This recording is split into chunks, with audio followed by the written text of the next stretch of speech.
오늘은 말라기서 2장 말씀 통해서 죄짓고 살지 맙시다 하는 제목으로 같이 이제 은혜 나누겠습니다.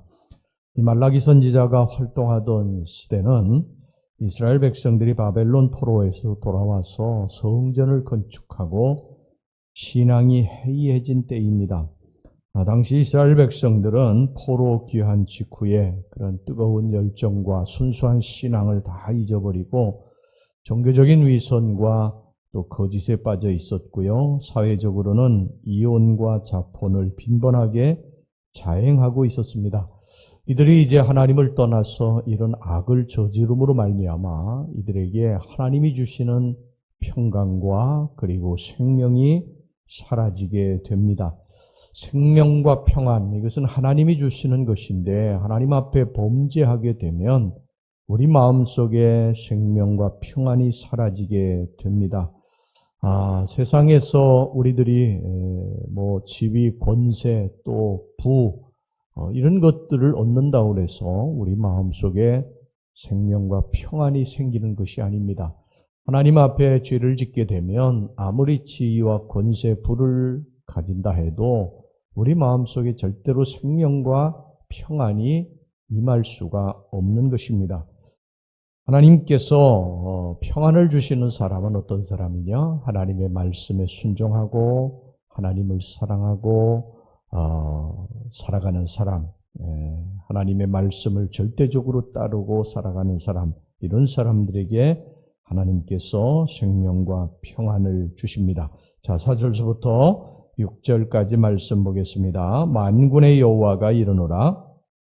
내가 이 명령을 너희에게 내린 것은 레위와 세운 나의 언약이 항상 있게 하려 함인 줄을 너희가 알리라. 레위와 세운 나의 언약은 생명과 평강의 언약이라. 내가 이것을 그에게 준 것은 그로 경외하게 하려 함이라. 그가 나를 경외하고 내 이름을 두려워하였으며 그의 입에는 진리의 법이 있었고 그의 입술에는 불의함이 없었으며 그가 화평함과 정직함으로 나와 동행하며 많은 사람을 돌이켜 죄악에서 떠나게 하였느니라. 그래서 하나님은 하나님의 말씀 안에서 사는 사람, 하나님 말씀을 지키고 사는 사람, 죄를 멀리하고 하나님 품 안에서 사는 사람에게 생명과 평안을 주시는 줄로 믿습니다.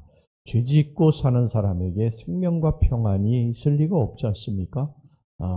죄 짓고 도망 다니는 사람에게 아무리 호텔에 좋은 음식에 그렇게 산다고 할지라도요, 그들이 발 뻗고 잘 수가 없어요. 죄악에 있는 사람들은 항상 그렇습니다. 성경에 보면 아담과 하와가 에덴 동산에서 살다가 하나님 앞에 범죄하게 되죠. 그때 이들이 제일 먼저 찾아온 게 뭐냐면 동산 나무 그늘에 가서 숨은 것입니다. 이전에는 한 번도 없었던 일이지요. 이전에는 하나님의 품 안에서 생명과 평안을 누리고 행복하게 살던 사람들이에요. 그런데 그들이 죄를 짓고 나서 제일 먼저 숨습니다. 죄를 지었기 때문에 숨는 거예요. 죄를 지었기 때문에.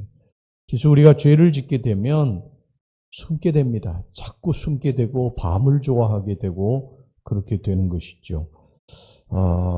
이것을 회복하는 길은 다시 아버지께 돌아와서 아버지 품 안에서 아버지의 말씀을 지키고 살아갈 때, 회개하고 돌이킬 때, 그때 이런 생명과 평안이 회복되는 줄로 믿습니다. 누가복음 15장에 보면 탕자의 비유가 있지 않습니까? 아버지 집을 떠난 탕자, 그가 돌아오지 않아요? 돌아오면 됩니다. 돌아오면 다시 회복될 줄로 믿습니다.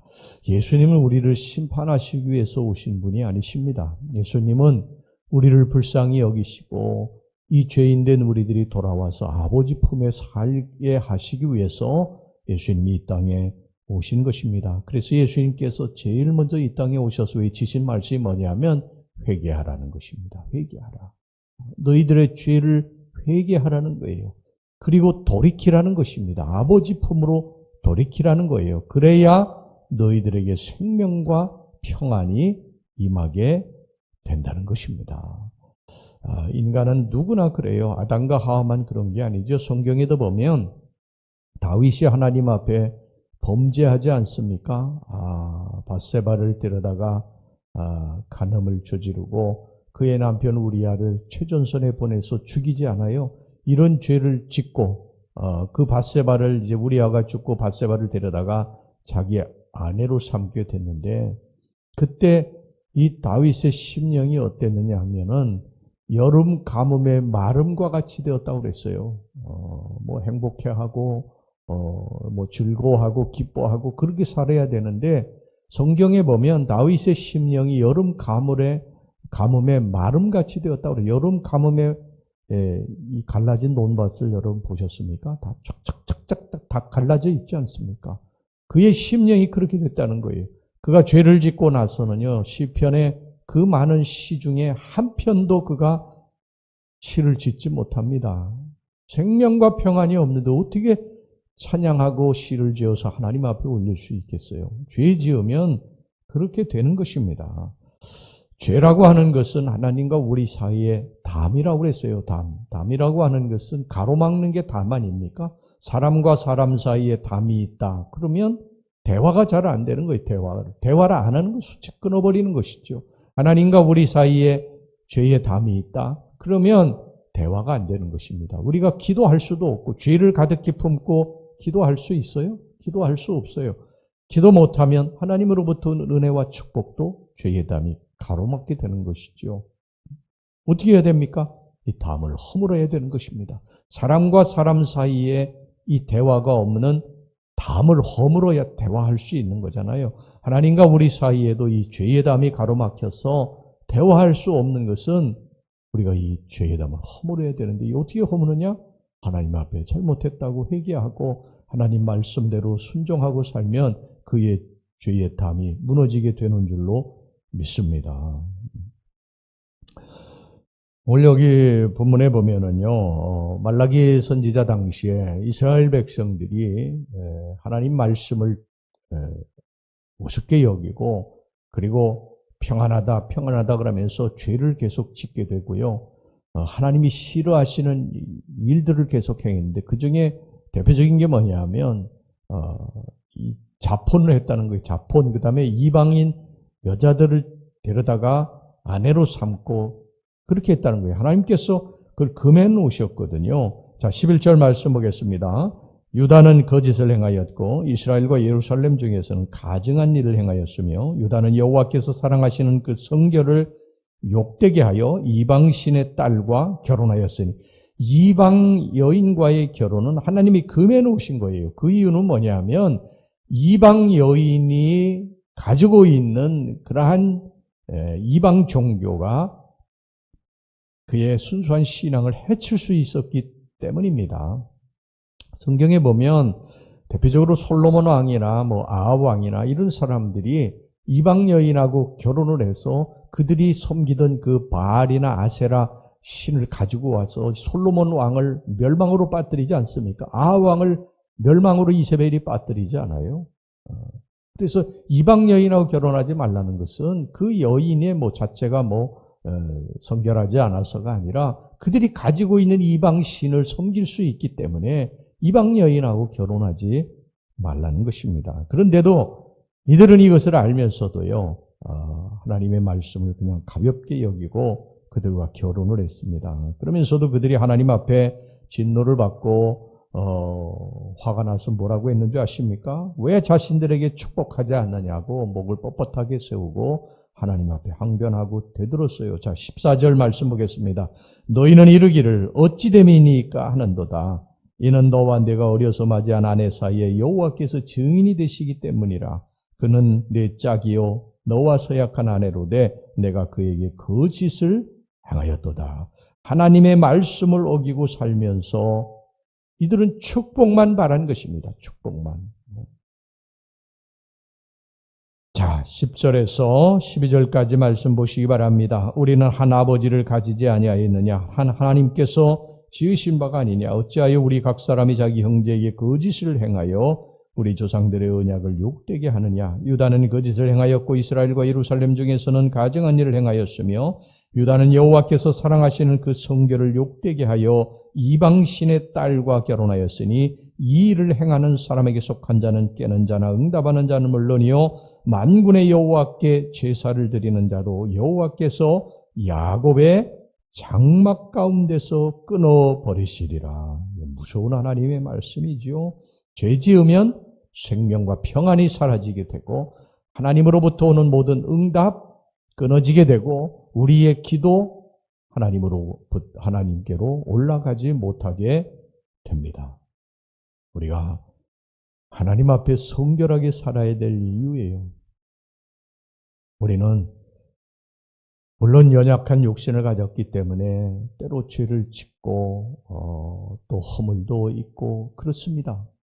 그런데 길을 열어주셨잖아요. 우리 예수님께서 너희들이 죄를 지었을 때, 너희들이 연약해서 죄를 지었을 때, 너희들이 허물이 있을 때 그것을 너희들 속에 담아두지 말고 계속해서 쌓아두지 말고 그것을 내게 가지고 와서 회개하라는 것입니다. 회개하라고 길을 열어놓으셨지 않았어요? 그러니까 우리는 변명할 길이 없는 것입니다. 하나님 왜 이러셨습니까? 하고 말할 수가 없는 거예요. 우리에게 회개의 길을 열어놓으셨는데 그 길을 마다했기 때문이죠. 탕자에게 아버지 집으로 돌아올 수 있도록 길을 열어놓았는데 왜 내게 이런 어려움을 주시느냐고 탕자가 따질 수 없는 것입니다. 돌아오면 되는데 돌아오지 않는 것입니다. 우리의 문제는 뭐냐면 죄를 짓는 것이 문제가 아니라 죄를 짓고 그것이 죄인지도 모르고 하나님이 돌아오라고 하시는데 돌아오지 않는 게 제일 큰 문제인 것입니다. 우리는 다 죄인들이지요.